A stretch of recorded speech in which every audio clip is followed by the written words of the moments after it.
In the name of Allah. Hi everyone. Today we are honored to host Dr. Lian Shiyang from China to have a short discussion about Iran-China relations and other related political issues. First of all, I give you a very short introduction about him, and then we will start our discussion. Dr. Jin is the senior researcher from Shanghai Institute for International Studies, which is one of the most prestigious think tanks in China. And his studies have been focused on the Middle East, or better to say West Asia, particularly and specifically on Iran's foreign policy and Iran's domestic politics. He has written many articles in this regard, and his latest article, which was about Iran-US relations, have been published by Tehran Times newspaper recently.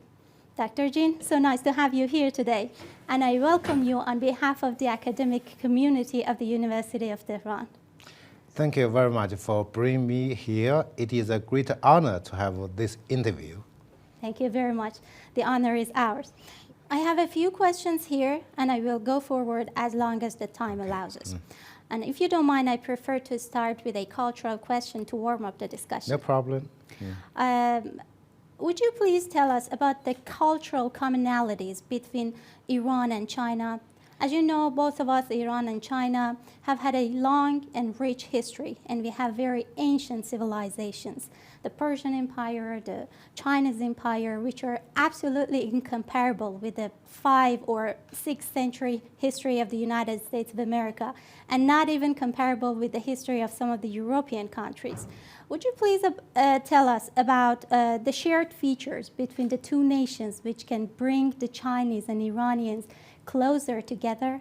Okay, this is certainly a very good question. Yeah, I would like to say that China and Iran shares a long history, and I would like to say two very ancient and smart civilizations. I have traveled to some cities in Iran. Okay, you can find in the buildings, they are all civilizations, and also great achievements in the last decades, I would like to say. Okay, and because of the shared aspiration of civilizations, and we can understand each other much better than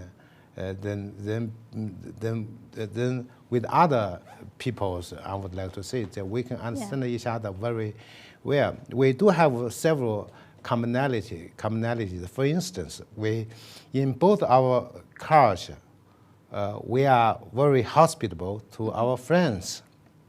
We are both hospitable. Okay, yeah. I was very much surprised how Iranians are hospitable. But in China, we also have this kind of hospitality. Okay, and particularly in the modern times, you can see many people are much modernized, but we still kept our traditions of being hospitable. Okay, and also we have commonality in showing respect for others, I would like to say, and these values are really very much appreciated. For instance, in Iran, I feel I'm respected. Okay, Iranians would always to show to regard the feelings of the other side. Okay, and also express respect for the civilization of the other side. We Chinese also have a similar respect for other civilizations. Yeah, we, in policy and in the speeches of our leaders, we would always say we value the respect among civilizations.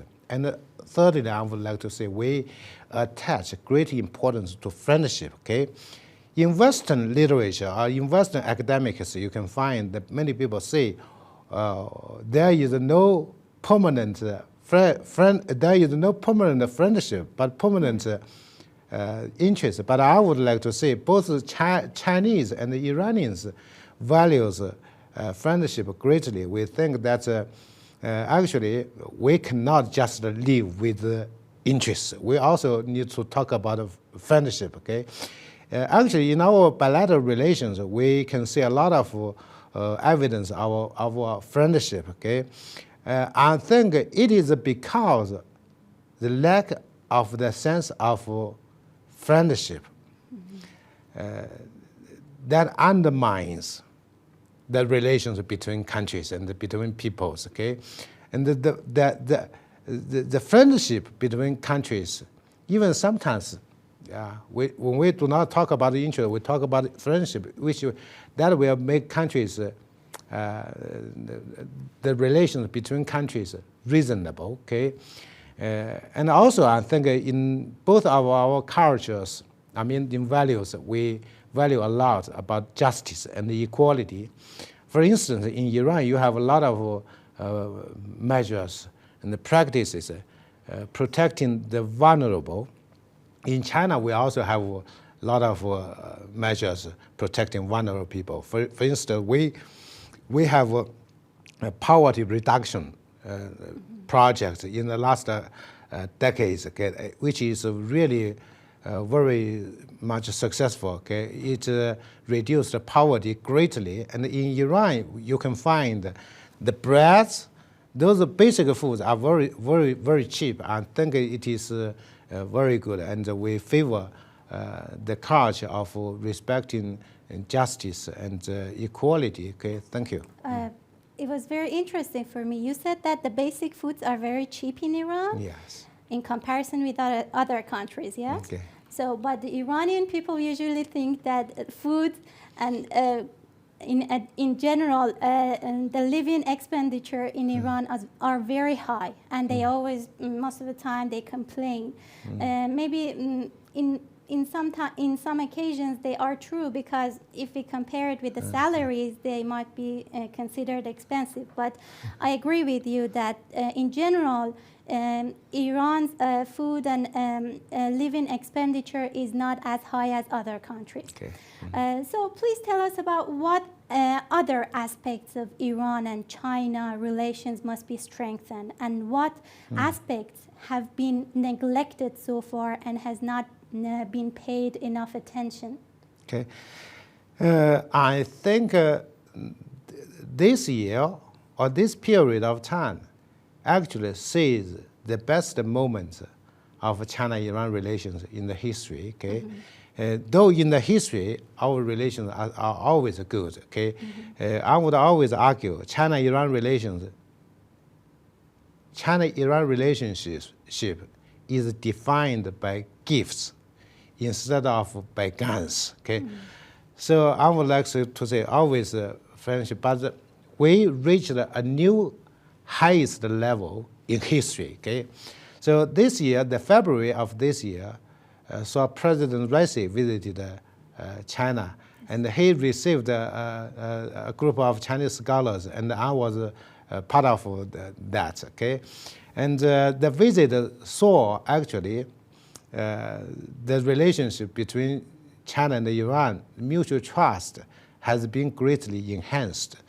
And also we saw that Iran was adopted into SCO in August, which is a very important international organization or mechanism in which China is a very important player. Okay, and in September, I think that Iran was adopted as a full member of BRICS. Okay. Yeah.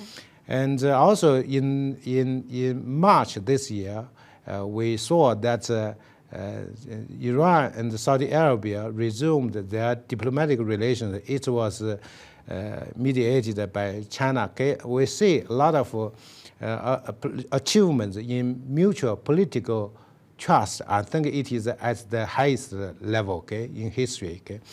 And also we see a lot of economic achievements. China remains a very important importer of energy from Iran. Okay? And nowadays, if you go to the hotels, you can find Chinese businessmen and Chinese tourists are actually crowding the hotels in Tehran, in sceneries, we can also see a lot of Chinese. Okay, I think we are going to see not in the long future a very robust growing of China-Iran economic relations. Culturally, I would like to say that we have a lot of exchange of students, and a lot of Iranian students went to study in China, and Chinese students would like to choose Iran as a destination. Okay, and they are usually the best students in the world. Iranians, yeah, they have very good grades in universities in China, in Shanghai. Okay. And a lot of exchanges, okay? And this year, I think an international movie festival held in Shanghai, they took 5 Iranian movies, okay? And a lot of such a kind of exchanges. And also, you can find in Asian Games, a lot of Iranian athletes performed excellently in Hangzhou, okay? Okay, so a lot of such kind of exchanges, but I would like to say, I'm not worried about the prospects of China-Iran relations, since our relations are based on not only strategic interests, not only political interests, but also friendship, but also mutual political trust. So I'm not worried about China-Iran relations. But I would like to say that we need to do some prediction and prevention. For instance, so many Chinese are coming to Iran, so many Iranians are coming to China. But anyway, in some way, we have misunderstandings in language. This kind of misunderstandings could sometimes cause a problem. Okay. Anyway, this problem, though, I believe, could be very small. But in today's world, if it is promoted by some Western media, it should be very much damage on China-Iran relations. I would propose that we need to prepare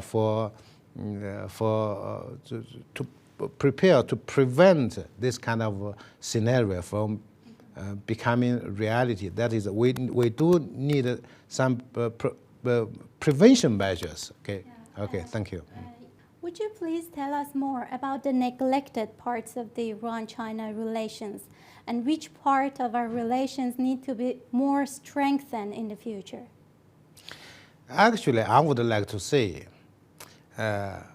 in 2016, when President Xi Jinping visited Iran, we defined our relations as a comprehensive strategic partnership. By that, I would like to say we realized our relations should be comprehensive, not only political, but economic, but also in other cultural, in other areas. I would like to say, so far so good. Okay, in all these kind of areas, we have seen a lot of progress. Okay, but the problem, many people. I would like to say some would expect more cooperation. Yeah. But some others would say that China has too much influence in Iran. So it is very difficult to say. That it all depends on how you evaluate, how you look at it. Okay, I think it is so far so good. So far, so good. Okay. Yeah. And well developed, well progressed in all aspects. Yeah, okay? Exactly true.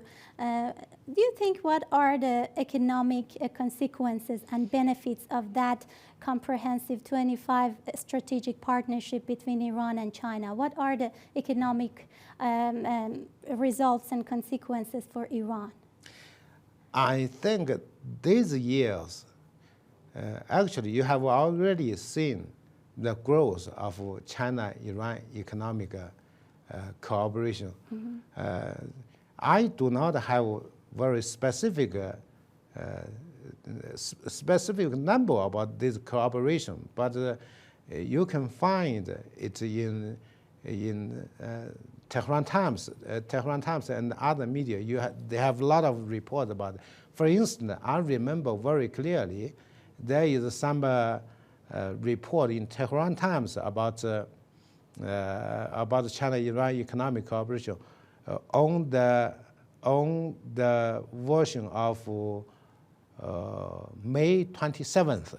If I'm not right, okay, you can check with that. There are a lot of reports about the latest. But anyway, you can find that after we removed the COVID restrictions, it is only half a year, okay? Half a year that we do not have that enough time to see the progress. We have to be patient enough, okay? And even in the last half a year, after we removed the COVID restrictions, the interactions become normal, okay?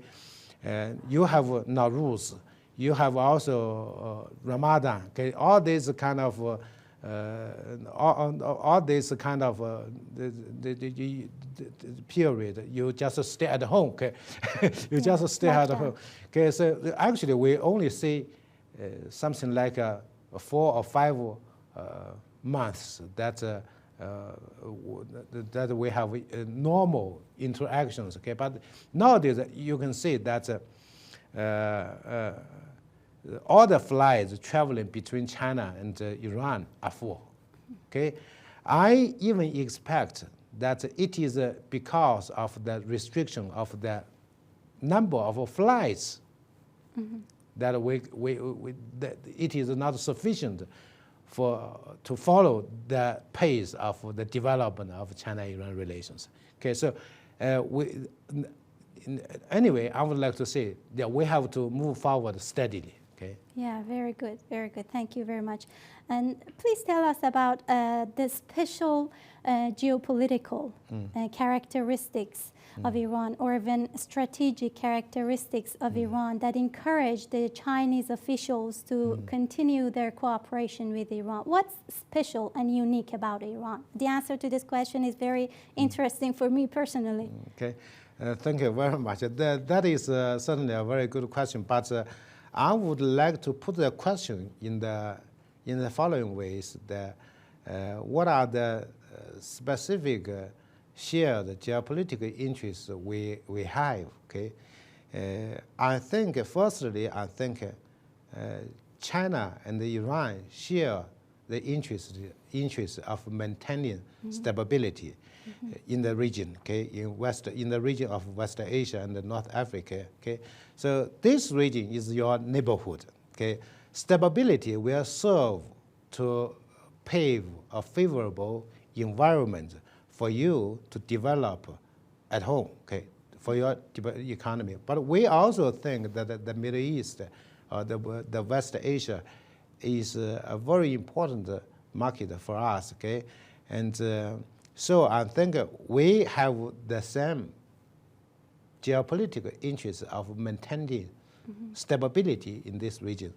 Secondly, I would like to say we share the same interests of preventing some external actors taking some harmful actions in Central Asia and in the Asia-Europe continent in general, okay? Some certain Western countries would like to launch the campaign of color revolution, something like that. Yes. They would like to take action to top down the governments of the governments in the region. But we both have the interest to maintain the stability of the region, at the country level.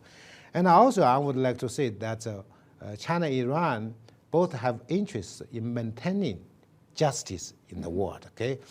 And because of some very powerful Western countries, okay, justice is not is seriously neglected in international community, and I think China and Iran can work together to maintain justice in some important issues. Thank you. Now that you talked about stability and justice in the West Asia, let's talk about the recent unrests in Palestine. Unfortunately, in the past week, we witnessed a full-blown war in Palestine in the occupied lands. How can these events affect the geopolitics or even the calculations of the West Asia? I would like to deliver several points. The first one is that it will undermine, maybe in some way, serious the domestic stability of countries in the region. Okay, years ago, a decade ago, many people are saying that the Palestinian issue is marginalized. Okay, but I never believed that it is marginalized. It should always be at the core of various Middle East issues. Okay, and Muslim countries, Muslim peoples are strongly identified with the national cause of Palestine. Okay, you can see a lot of protests and demonstrations in Arab countries, in Muslim countries. I think it is, in some way, it means that some Arab countries, particularly those Arab countries who have normalized their relations with Israel, will face challenges at home. So many people are dying, and the people in the Arab countries are demonstrating. So I think it is a challenge for their domestic politics. That is the first point. Thirdly, I think it is a very serious challenge to regional stability. Okay, the last 2 years or the last couple of years, we have seen that there is a de-escalation of tensions in the region in general. Okay, we see the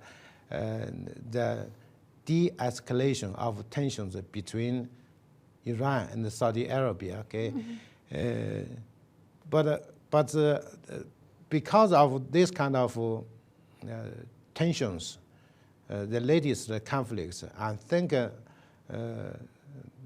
I'm really worried that it could create uncertainties, create something that is not only predictable, sometimes unpredictable. That should be very dangerous. For instance, in Syria, Israel bombed Syrian airport. It is totally unreasonable. Okay, Americans saying that Iran is part of the story. Okay, I think in the latest development, Iran is not that much involved in this issue. Okay, so I would like to say, politicizing this issue could make the situation in the region much more complicated. Okay, and also I would like to say that it could further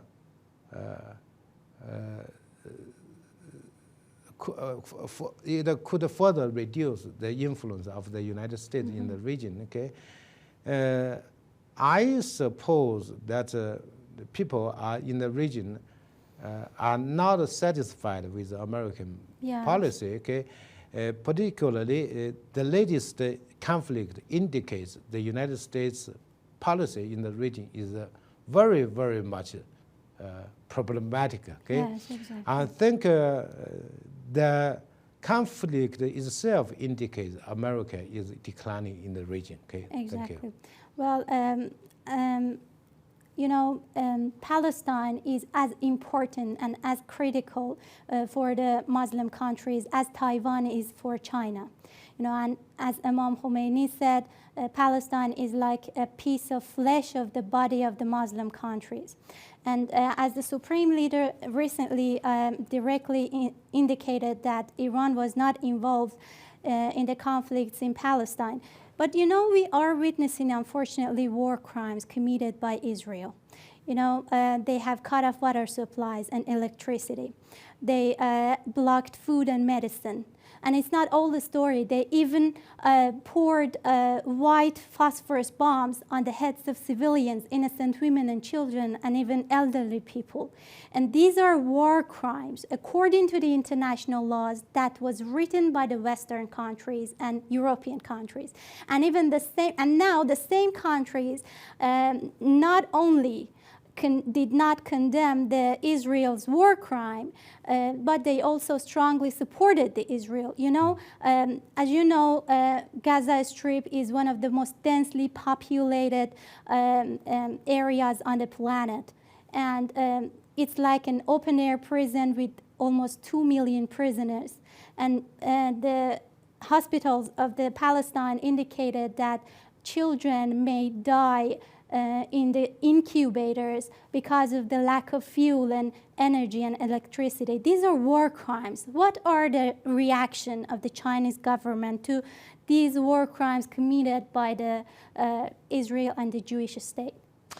Okay, thank you very much for this tough question. I would like to say that I do not agree with some of the comparisons, some of the point of views that you put in the before the question. I would like to. Which one? Which one don't you agree? Okay, in general, I would like to say. In general, I would like to deliver some of my points. Okay, China would always say that the Palestinian Palestinian issue is at the core of various Middle East issues. Okay, so without a proper solution of this issue, this problem, okay, the Middle East will not see stability, and we also think that the two-state solution is the only practical approach to solve the problem. Okay, and we also think that the justice should be returned to Palestinians. That is the point I would like to say. Currently, I think what is the most important is to put out the fire.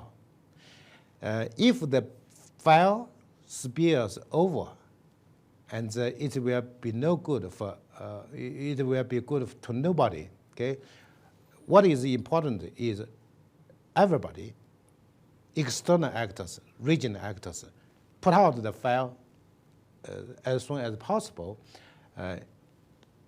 With the fire burning, it will hurt everybody. Okay, that is the first point I would like to say. Mm-hmm. Secondly, I would like to say, after you putting out the fire, we need to come to a reasonable course of peaceful solution of the issue, two-state solution, negotiations to that. And I would also like to say that China is very strongly committed to reasonable solution of that. I think recently China invited President Abbas to visit China, and we define our relations as strategic partnership. I think it is an indication that China is committed to the reasonable solution of that issue. Okay, and after that, China is has a very intensive interactions with Arab countries and the countries relevant with the conflicts. And also, our foreign minister telephoned the foreign minister of Brazil. Brazil is going to chair the UN Security Council debates about that issue. Okay, and anyway, we are all this indicates, all this means that China is strongly committed to its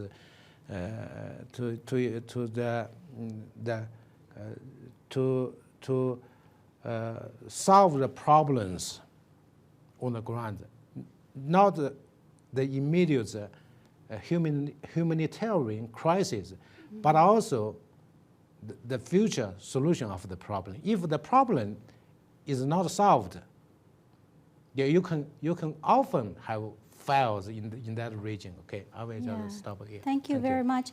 We are running out of time. Thank you very much. I appreciate you, Dr. Jin, for accepting our invitation and dedicating your time to us. I hope that this conversation have had shed light on the unique opportunities lied inside Iran-China relations and would strengthen the ties between the two nations. And I hope to see the freedom of Palestine and the freedom and happiness and victory of the innocent, oppressed Palestinians in the near future. Thank you very much for watching us to the end, and have a good time. شبکه دانشگاه تهران، شبکه حکمت و فرزانگی.